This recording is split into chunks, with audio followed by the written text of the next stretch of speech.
Welcome to the Voice of America in Creole.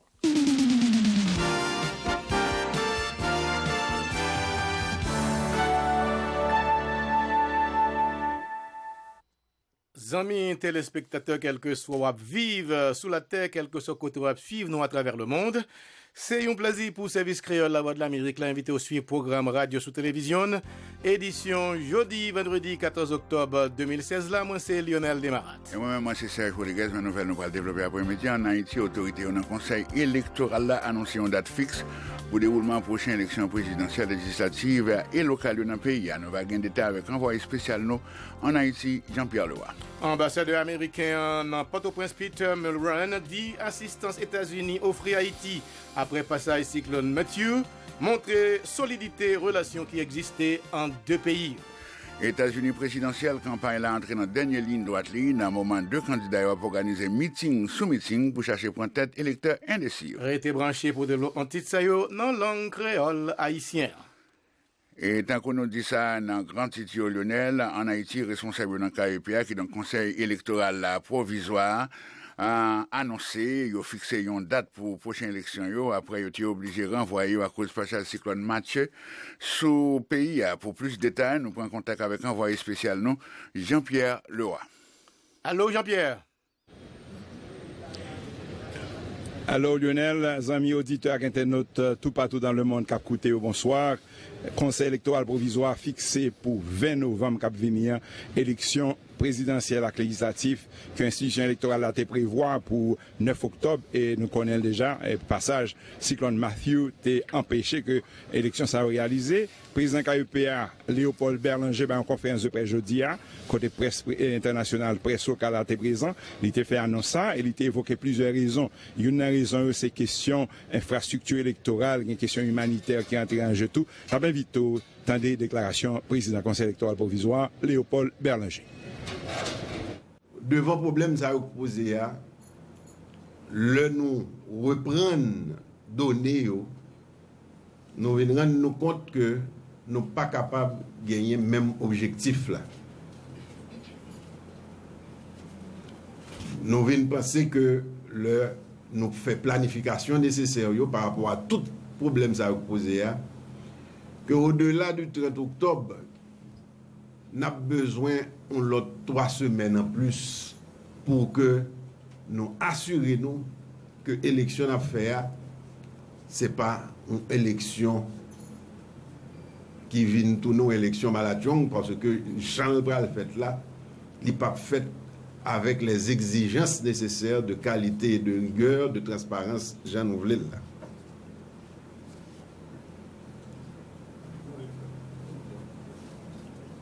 Donc, à partir de là, décision conseil la prend, c'est que premier tour élection nous prévoilons à la date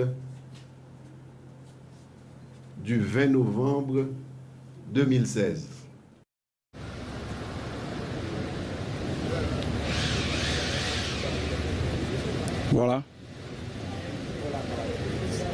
Voilà, c'est déclaration président conseil électoral provisoire haïtien Léopold Berlanger, j'entendais là, qui fixé pour le 20 novembre élection présidentielle. Faut nous préciser que campagne électorale là, a commencé, d'après ça, président conseil a dit La Voix de l'Amérique personnellement, a commencé à partir du 30 octobre et gagné élection partielle là, et cap fait tout et pour législative Jean Koneni, cap fait ensemble avec deuxième tour présidentiel. Donc depuis local, nous avons dit depuis devant local conseil électoral provisoire, moi c'est Jean-Pierre Leroy qui t'a apporté dernière information sur l'élection qui vient pour fête le mois prochain. Merci beaucoup, c'était envoyé spécial nous dans Port-au-Prince Haïti, Jean-Pierre Leroy qui Port-au-Prince depuis samedi côté li rencontrer tout Avec l'ambassadeur américain en Haïti, Peter Mulren, qui était eu l'occasion de survoler et visiter quelques zones sinistrées dans le département sud. La rencontre envoyée nous avec chef mission diplomatique États-Unis en Port-au-Prince, déroulée entre autres sous participation États-Unis dans solidarité communauté internationale à manifester envers Haïti. Travail soldats américains qui sous place dans le pays dans le cadre d'une mission humanitaire. Réponse autorité américaine dans une situation tragique. Cyclone créé dans la région sud, pays d'Haïti, semble lié entre autres question montée épidémie choléra après passage mauvais temps. Nous proposons d'écouter un bon parti dans l'interview ça. Madame, Messieurs, bonjour, bonsoir. La Voix de l'Amérique rencontre l'ambassadeur des États-Unis d'Amérique en Haïti, l'ambassadeur Peter Mulren. Ambassadeur Mulren, merci de nous avoir accepté de nous rencontrer aujourd'hui. Vous avez eu l'opportunité de visiter, de survoler la région du Grand Sud d'Haïti. Vos premières impressions, qu'est-ce que cela vous a fait en termes de premier impact, je dirais, de la situation? Bon, comme vous l'avez dit, tout d'abord, merci d'être là. C'est un plaisir d'être avec vous et votre public. Je pense que c'est un sujet très important pour Haïti et de bien comprendre ce qui se passe. J'aimerais bien d'abord offrir mes sympathies et condoléances au nom du peuple américain aux Haïtiens qui avaient été affectés par l'ouragan Matthew. Il est vrai que survoler les régions affectées, on voit l'étendue catastrophique des dégâts de Matthew en termes d'habitation, d'agriculture, les gens sinistrés, ça fait vraiment catastrophique. Après quelques jours, j'étais sur le terrain à Jérémie, ça fait mal au cœur, ça brise le cœur de voir les gens, dans certains cas, à nouveau sinistrés, qui ont besoin d'aide, et vraiment d'aide immédiate. Il y a un effort qui se fait actuellement de coordonner l'assistance. Il y a le travail de l'OCHA, je dirais, de concert avec le service de protection civile, le Centre national d'urgence, le CUN, comme on l'appelle ainsi. Et comment vous voyez cette coordination et quel est l'apport du gouvernement américain à ce travail de coordination, à ce travail de déploiement, à ce travail d'aide pour que les voies de communication puissent être utilisées pour le transport en urgence, le transport immédiat de l'assistance vers les zones le plus reculées actuellement. Je voudrais souligner justement que la réponse humanitaire est gérée par le gouvernement d'Haïti. Et ils ont des structures en place, vous avez parlé du DPC, la protection civile, et ici à Port-au-Prince, et des centres de réponse d'urgence dans tous les départements.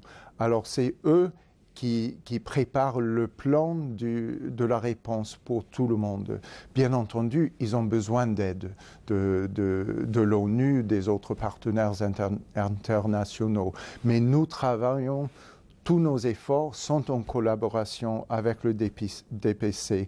Comme vous avez vu, le premier survol et ma première visite, j'étais en compagnie du président provisoire, M. Privert, et c'était un signe à quel point le gouvernement est impliqué dès le début. En ce qui concerne nos efforts, nous avons établi, même avant l'arrivée de Matthew ici, une équipe de réponse humanitaire ici à l'ambassade. Cette équipe maintenant nombre de plus de 50 experts dans tous les domaines humanitaires.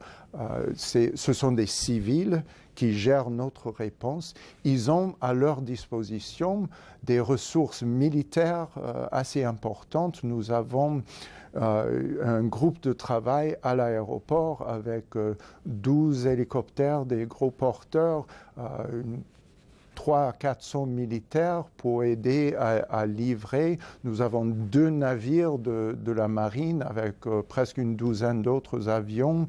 Nous avons 2 cutters de notre garde-côte.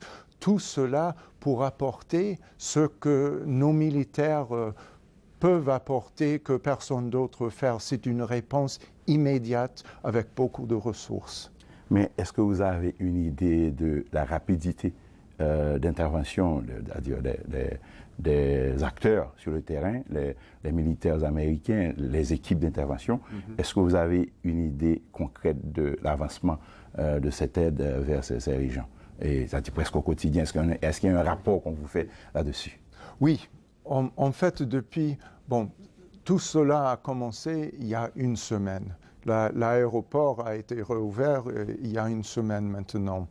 Et je trouve que l'opération, de nouveau internationale, mais gérée avec le gouvernement, a pris un élan très important il y a 2-3 jours, quand nous avons commencé vraiment à atteindre les endroits, comme vous avez dit, les plus reculés et les moins accessibles. Il faut voir que les routes ont été vraiment endommagées, les ponts ont été détruits. Et on parle des routes qui, même dans les meilleurs des temps, ne sont pas toujours faciles à naviguer. Nous avons pas eu l'opportunité d'y arriver par la route. Donc, il faut livrer par avion, par hélicoptère. Tout cela prend un peu de temps pour identifier les zones d'atterrissage, les endroits pour stocker, les gens qui peuvent distribuer. Mais je trouve que nous avons agi rapidement et, bien entendu, de la perspective des sinistrés, l'aide ne pourrait jamais arriver assez vite, mais d'après ce que j'ai vu dans d'autres circonstances, ça a pris un élan et nous commençons à arriver à voir tout le monde dans les endroits les plus reculés et j'espère que d'ici 2 jours, il y aura tout le monde qui est affecté, qui aura un peu d'aide. Et on va changer de sujet pour parler du choléra, qui est une source d'inquiétude, une source de préoccupation, je dirais, pour le gouvernement haïtien, pour les amis, les gens de la communauté internationale, pour l'OCHA, l'OPS-OMS, l'Organisation mondiale de la santé. Et le choléra, comment les États-Unis peuvent aider le gouvernement haïtien à arrêter l'avancement de cette montée timide quand même, parce qu'on parle déjà de 29 personnes mortes et plus de 300 cas. Le choléra est une préoccupation de tout le monde, comme vous l'avez dit. Il faut le mettre dans le contexte de la saison des pluies actuelles où nous avons vu, même avant l'arrivée de l'ouragan, il y avait un nombre croissant de cas de choléra. Ce que nous ne savons pas encore, c'est est-ce que dans les régions affectées, ces cas sont dans la courbe déjà prévue pour cela ou est-ce que ça commence à dépasser? Bien entendu, avec le manque d'eau, les systèmes sanitaires qui avaient été touchés, il y a un risque d'avoir plus de cas de choléra. Ce que nous faisons, les États-Unis, ce que l'OMS fait, c'est une réponse rapide pour d'abord réhabiliter les centres de réaction pour le choléra, pour faire venir et les aquatables, les cachets qu'on met dans la maison, chacun met pour purifier l'eau, mais aussi des produits qui purifient l'eau aux sources. Alors ça, c'est déjà en train d'être livré et nous espérons que tous ces efforts ensemble ainsi que les équipes médicales qui vont arriver sur le terrain pour traiter les cas déjà en cours, tout cela ensemble pourra stopper l'avancée du choléra. Et on parle également de vaccination. Est-ce que l'OMS, de concert avec les États-Unis, l'USAID, compte également livrer, disons, apporter quelques échantillons de vaccins, je dirais. D'après ce que j'ai compris, l'OMS est en train d'envoyer des livraisons de vaccins aussi. Très bien. Maintenant, parlons puisqu'on parle d'assistance, d'aide, de la collaboration des États-Unis, du gouvernement américain avec le gouvernement Préval Jean-Charles. Maintenant, parlons de l'effort de l'USAID en soi, et pas d'une manière globale, parce que je sais que vous avez une assistance, etc., mais le support de l'USAID dans tout ça. D'accord. Je vais quand même le mettre dans le contexte de notre partenariat global en ce qui concerne l'assistance, parce que ce que nous voyons maintenant, c'est une réponse humanitaire ponctuelle pour répondre aux gens qui avaient été immédiatement affectés. C'est pour sauver les vies, pour commencer à remettre les abris en place. L'efficacité de nos efforts est quand même soutenue par les partenaires que nous avons de longue date. Nous travaillons par exemple déjà, notre équipe qui travaille sur l'éducation dans l'USAID travaille avec le ministère de l'Éducation pour parler de la réhabilitation des écoles. Nos équipes du CDC et de l'USAID ont déjà des relations en ce qui concerne le choléra, la surveillance des maladies, etc. Nous bâtissons notre réponse actuelle sur une fondation forte avec nos partenaires dans le gouvernement haïtien. Ce que nous avons déjà fait ici, nous avions déjà des stocks préposés à la disposition pour une réaction immédiate, même avant l'arrivée de l'ouragan.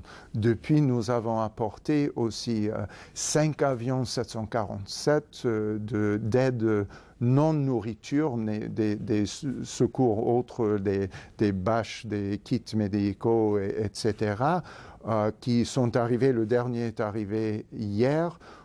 C'était presque 500 tonnes d'aide qui pourra aider 100 000 personnes. Ici, nous avons des livraisons de nourriture également. Comme je l'ai dit, nous avons des cachets pour purifier l'eau, etc. Nous avons commencé avec un montant de plus de 1,5 million de dollars. L'aide militaire va jusqu'à 10-11 millions de dollars et nous avons demandé d'autres aides qui seront dans des millions de dollars aussi. Alors c'est pour une réponse immédiate, c'est une réponse assez importante. Vous avez fait allusion à l'aide militaire. Est-ce que vous faites allusion à votre contribution à la MINUSTAH ou à l'intervention des hélicoptères pour transporter les nourritures et les équipements? Non, je ne parlais que de la réponse humanitaire qui est de manière logistique et de transport pour soutenir notre réponse civile. Nous n'avons pas apporté des militaires comme partie de... C'était ambassadeur américain dans le pays d'Haïti, Peter Milron, qui t'a répondu à une question envoyée spéciale nous dans Port-au-Prince Jean-Pierre Leroy. Il a parlé de l'assistance d'urgence aux États-Unis offrit à Haïti après passage cyclone Matthew sous pays. Et sans perdre du temps, on a pris place là pour collègue nous Sergio Rodriguez qui va présenter nos rythme Caraïbes, rythme international.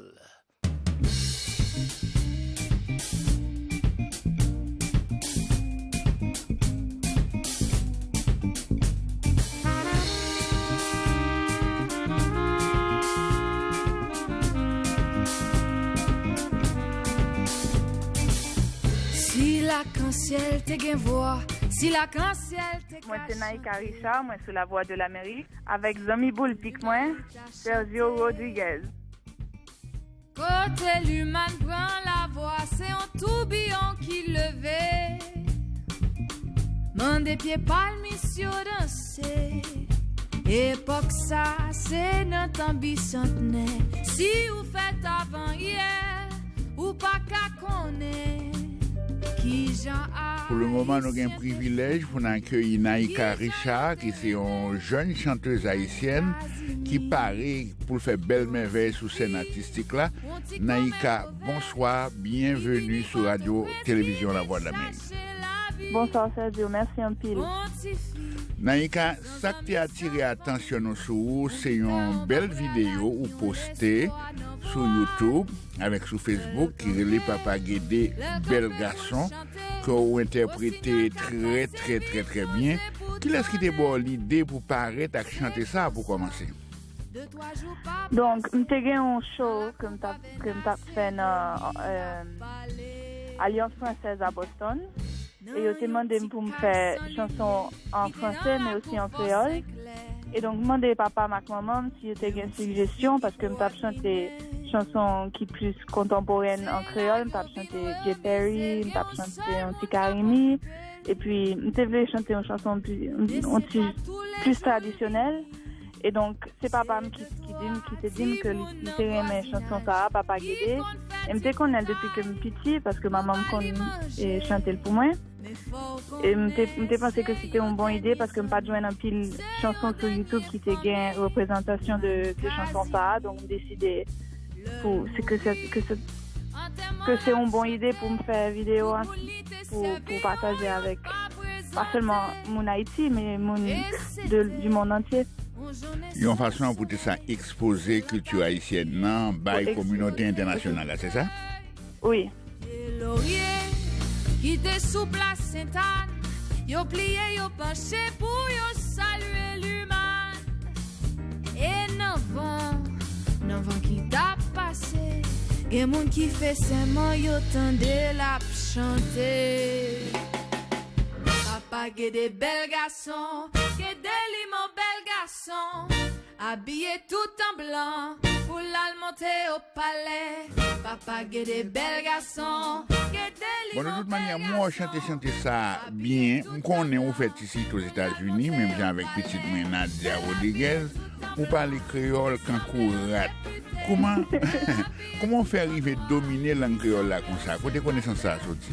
Merci. Bon, maman me connaît pas les créoles même depuis tout petit.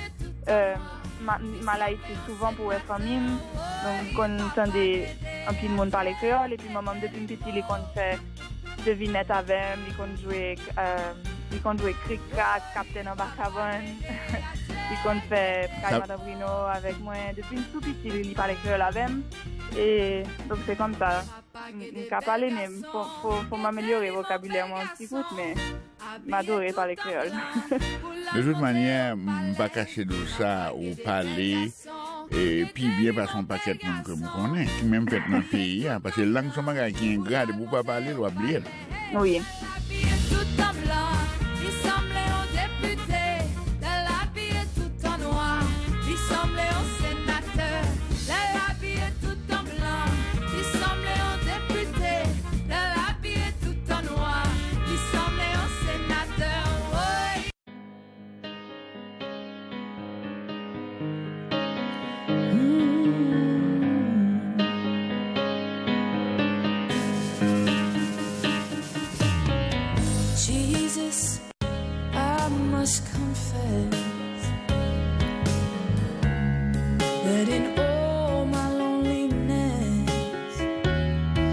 Forsaken and of sin, leaving fragments of the man so broken.